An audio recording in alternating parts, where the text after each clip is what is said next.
Now, as we said before at the start of our recording, we're going to pay tribute to all of the people who died in the First World War, the anniversary of its end 100 years ago on the 11th of November this month. They think it's all over. It is now. Many men believed that the Great War, as it came to be known, would be over by Christmas 1914, joining up so as not to miss out on the action. A large number were young, well below the permitted age for joining the armed services at the time.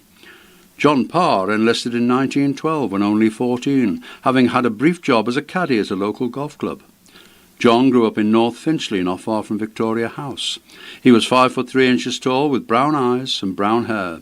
Unfortunately, no photograph of the soldier survives. As a member of the Middlesex Regiment, Parr had become a reconnaissance cyclist, riding ahead of the advancing troops to gain information about the enemy. Is that the fastest mode of transport they could give him, the cycle? In the summer of 1914, his battalion was stationed in northern France, near the village of Betignes.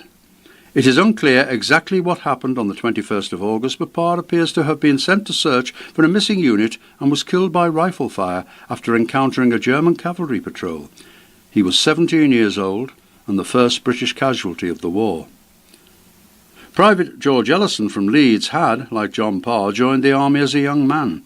He left the service to marry and become a coal miner.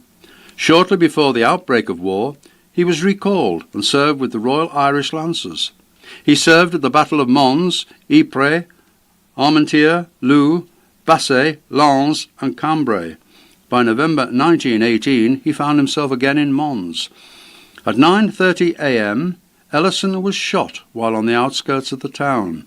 He died just 90 minutes before the signing of the armistice, the 11th hour of the 11th day of the 11th month. He was the last military casualty of the Great War, although soldiers died later as a result of their injuries. The graves of both soldiers face each other at the St. Symphorien Military Cemetery just southeast of Mons. Their proximity is said to be a coincidence, a consequence of the fact that Mons was lost to the Germans at the beginning of the war and regained at the end. The Reverend David Railton, who had served on the Western Front and seen numerous men die on the battlefields, had the idea of exhuming one of the many thousands of unidentified bodies and give the soldier a state funeral as a representative of all those who had died fighting in the pursuit of freedom.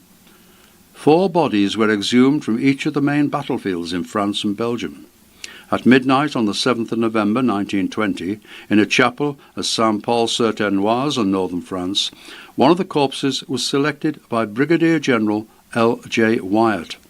The unknown warrior was then sealed in a specially built coffin and transported to Dover on HMS Verdun.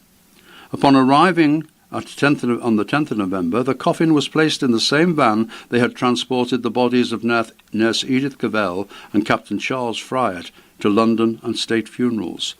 The coffin remained at Victoria Station overnight, guarded by servicemen with arms reversed.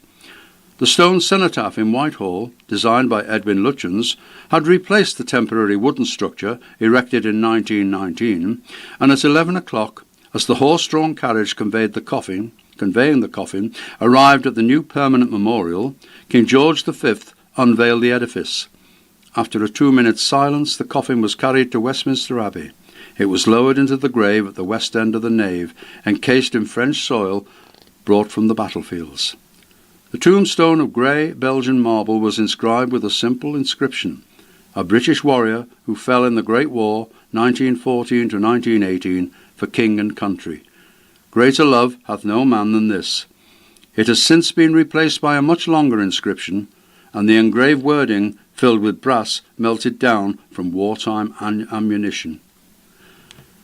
Now, the Daily Mirror has been running a series of articles of personal stories of people, their relatives in the First World War, and Pat is going to read out the first of a selection of these.